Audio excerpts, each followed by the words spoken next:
Olá, mais um Podtex da SBZ. Hoje, a continuação do primeiro episódio. Inclusive, se você não viu a primeira parte, clica aqui, em algum lugar aqui na tela, certamente você vai conseguir ver a primeira parte, que é a base do que nós estávamos discutindo aqui, né? Qual que foi a minha provocação como um todo, considerando essas duas partes aqui no nosso Podtex?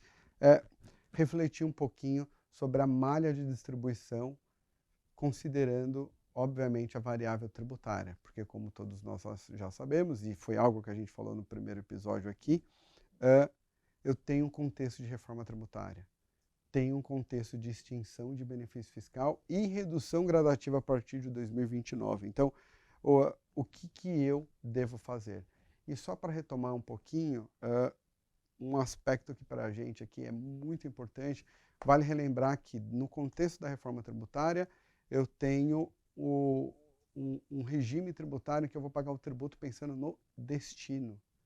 Isso muda completamente a concepção, a lógica de concessão de benefício fiscal, além da vedação, que nós já comentamos aqui também, mas fato é que se eu estou no Rio de Janeiro, vendo para Minas, o ICMS, que não mais será ICMS, outro tributo, né? O IBS, vai ser pago para Minas Gerais e não mais para o Rio de Janeiro, de tal sorte que o Estado não tem mais interesse na concessão de benefício fiscal.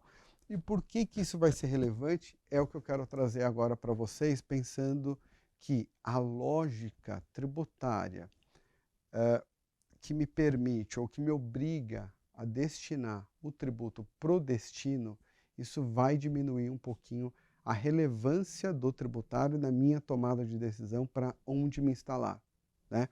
Então, quando eu penso numa malha de distribuição hoje, o que eu tenho de critério, né, para tomar uma decisão?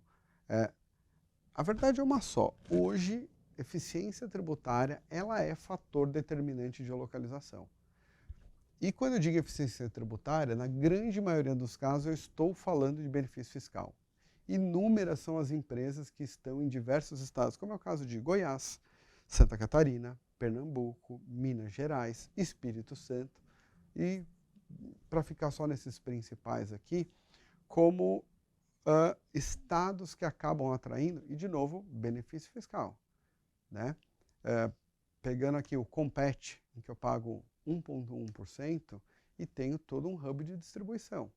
Minas Gerais também tem benefício, né, nessa natureza distribuidora, mas os outros estados também têm benefício Fabris. Mas o ponto aqui, e esse é o aspecto, que é o tributário como fator determinante para a minha localização, tá? Mas, para além disso, eu tenho outras variáveis. Eu tenho o custo, eu tenho lead time, mão de obra, nível de serviço, infraestrutura, ambiente favorável à competitividade. E tudo isso é o que gera a minha malha. Mas é inegável que hoje o tributário ainda é um fator que, não raro, ele é até engraçado, né? Quantas vezes nós não vemos isso assim? O pessoal da operação faz um estudo, muda o frete e mão de obra, o modelo, pallet, não sei o quê, aí economiza 1,3%. E aí o tributário fala, não, vamos abrir uma planta, você já abriu distribuição no estado X, e nós vamos ganhar 7% de benefício fiscal quando nós tivermos uma operação de 12, né? Então você às vezes consegue 6 vezes mais do que o time da operação, mas isso tende a mudar. Olha que legal essa matriz de decisão. Quando eu olho para uma matriz de decisão, ninguém quer estar aqui no cenário 3. Por quê? Eu tenho um eixo de eficiência tributária e eficiência operacional. E quando eu estou no cenário 3, eu estou ineficiente tributariamente e operacionalmente. É raro, mas acontece muito, né? Porque não é tão incomum nós identificarmos empresas nessa situação. Nós tivemos um caso muito emblemático, que era uma empresa de cosméticos, que fez uma operação que não era eficiente e quase foi embora do Brasil, inclusive. Nós conseguimos mudar antes do pessoal do exterior tomar essa decisão. O cenário 2, eu diria que é o que a maioria das empresas tentam buscar um pouquinho, que é ter uma eficiência operacional e uma eficiência tributária, né? E o cenário 1 é o que distorce isso com a variável tributária. Então, eu sacrifico um pouco da minha eficiência operacional em benefício de uma eficiência tributária pautada, não raro, ou eu diria na maioria das vezes, em benefícios fiscais. E por isso que o tributário acaba tendo essa relevância tão grande. Quantas vezes mercadorias não saem de um polo industrial de São Paulo, sobem até Goiás e voltam para São Paulo? Isso não faz hoje o menor sentido, seja em tempos de ESG, seja sobre uma ótica de tempo, de tudo, mas é uma realidade, né? Muitas empresas fazem isso. E o que vai acontecer? A partir do momento que o tributário não for mais fator determinante para a minha localização, em teoria, eu deveria focar nos meus aspectos operacionais e logísticos. O tributário vai deixar de ser relevante? Num país como o nosso, jamais. Não consigo enxergar dessa forma. Mas o tributário ele vai permear toda a minha operação. O que eu quero dizer com isso? Se eu estiver no Acre, Rondônia, Santa Catarina, Rio Grande do Sul ou qualquer lugar aqui no meio do país, a questão tributária ela tem que permear independente da minha localização. Eu preciso ter certeza que eu estou tributando corretamente e que eu estou aplicando tudo aquilo que eu posso aplicar em termos de eficiência, mas não deveria ser um fator determinante, com exceção de imposto de renda, quando a gente pensa de lucro da exploração, norte de Minas, né? Zona Franca de Manaus, mas diminua um pouco esse contexto da reforma tributária de benefício fiscal. Legal? Perfeito. Agora, dado que, e aqui eu queria fazer uma pequena reflexão, lembrando que no primeiro episódio nós falamos um pouquinho da realidade histórica dos benefícios fiscais, o porquê que nós chegamos na situação que estamos, um problema de rombo nas contas públicas, uma reforma que cria, e é o que faz sentido, durante um tempo eu tenho uma transição, então eu tenho dois regimes, um regime em que eu tenho benefício fiscal, o outro que eu não tenho, um que eu pago no destino e o outro que eu ainda pago na origem. E, de novo, o que eu vou fazer com isso? Primeira questão que eu preciso fazer aqui é revisitar o meu modelo de negócio para tentar harmonizar com os meus objetivos e esse modelo de tributação. Porque, de novo, tenho dois modelos, é uma complexidade muito grande que nós vamos viver. É a atual com a desconhecida. E isso passa por analisar a nossa malha logística. E aqui eu diria que é o ponto que mais tem me preocupado, porque tem empresas que estão, sim, de forma muito ativa analisando isso, mas eu diria que o mercado como um todo ainda enxerga como algo muito distante. Agora, veja, se eu sou um centro de distribuição ou uma fábrica, talvez eu precise de estratégias diferentes.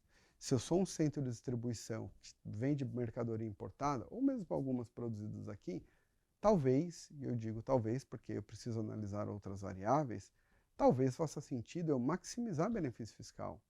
Se eu estou dizendo que a partir de 2029 eu vou ter uma queda gradual, será que não é o momento de eu acelerar e capturar o máximo de benefício que dá, dado que não é tão complexo a criação de um centro de distribuição em outro estado?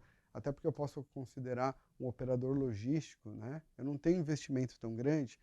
Será que a gente não está deixando isso sem fazer uma reflexão? Agora, e fábrica?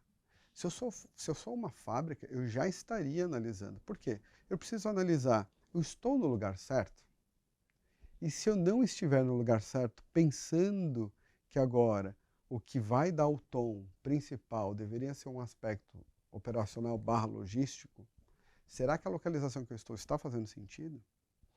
E lembrando, se eu tenho uma fábrica, eu tenho que pensar, minha fábrica é nova, não é? Se ela já for uma fábrica moderna, eu vou transferir de lugar, como que eu vou fazer isso? E esses projetos são muito longos. Eu já tive a oportunidade de participar de alguns. Quando você pensa numa mudança de fábrica de lugar, primeiro que só o estudo interno, tributário operacional, 3, 4, bom, primeiro o BID, né, da empresa, 2 meses. Depois você tem o projeto, mais 3, 4 meses. Estamos falando talvez um projeto de 6. Aí a prova no board local. Vai para o exterior. Aí o pessoal do exterior não entende a parte da tributação. Baixa o pessoal do exterior aqui, reuniões e reuniões. Então, só a aprovação do projeto, muitas vezes a gente está falando de um ano e meio, para começar um bid de mudança de planta de lugar. Então, é um projeto que dificilmente vai durar menos do que 2, 3 anos, dada a complexidade da empresa. Se eu tiver com a intenção de construir uma planta nova, pode ser um tempo ainda maior, dependendo da minha situação. Então, se eu sei que a partir de 2029 os benefícios começam a reduzir gradativamente, em 2032 eles se encerram, se eu sou uma planta, eu já estaria considerando o local que eu deveria me instalar. Até porque nós esquecemos de uma coisa aqui que é importante. Os estados vão ter um fundo para tentar diminuir a desigualdade. Agora, se os estados não fizerem o dever de casa, eu diria que há um risco, que não é pequeno, que vai acontecer uma fuga maciça para os estados do Sul e Sudeste. Claro, tirando algumas particularidades, nós temos clientes aqui, por exemplo, que ele precisa estar num estado específico porque a mão de obra dele, o insumo, é um insumo in natura que ele não pode ficar mais do que 150 quilômetros dos locais de produção, sob pena de alguma oxidação no insumo. Mas fato é que eu tenho um risco grande de um fluxo vindo para Sul e Sudeste, e talvez, nós já sabemos que algumas localidades, São Paulo, por exemplo, quando você olha esse bolsão de São Paulo, você já não tem muito espaço, né? Como eu vou fazer para me instalar? Então, quem fizer essa movimentação no momento certo, de forma correta, vai se dar bem, vai ser recompensado com relação a isso. Tudo isso passando pelos impactos tributários. De novo, eu preciso analisar esse novo paradigma de tributação para tornar o meu tratamento mais eficiente, lembrando que eu tenho 2 regimes durante um bom tempo, né? Isso passa pela minha política de preços. O que eu vou fazer com a minha política de preços? Porque existe uma expectativa que ainda precisa ser confirmada de que os produtos tendem a não diminuir de preço. A carga tributária pode ser que seja um pouco menor. Por quê? Hoje eu tenho PIS, COFINS, ICMS e IPI. Isso junto eu posso chegar a uma carga de, todo mundo sabe, 30, mais de 30, 40, 45%, dependendo do produto.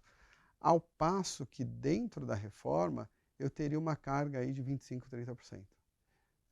Aliado a isso, eu vou poder tomar crédito de tudo o que eu puder, desde que esteja em alguma medida relacionada. Na verdade, deixa eu colocar de uma outra forma, com pequenas e raras exceções eu vou poder tomar crédito de tudo. O que quer dizer que eu preciso analisar esse impacto. Eu vou querer aumentar minha margem ou eu vou reduzir meu preço nesse processo para eu ganhar mercado?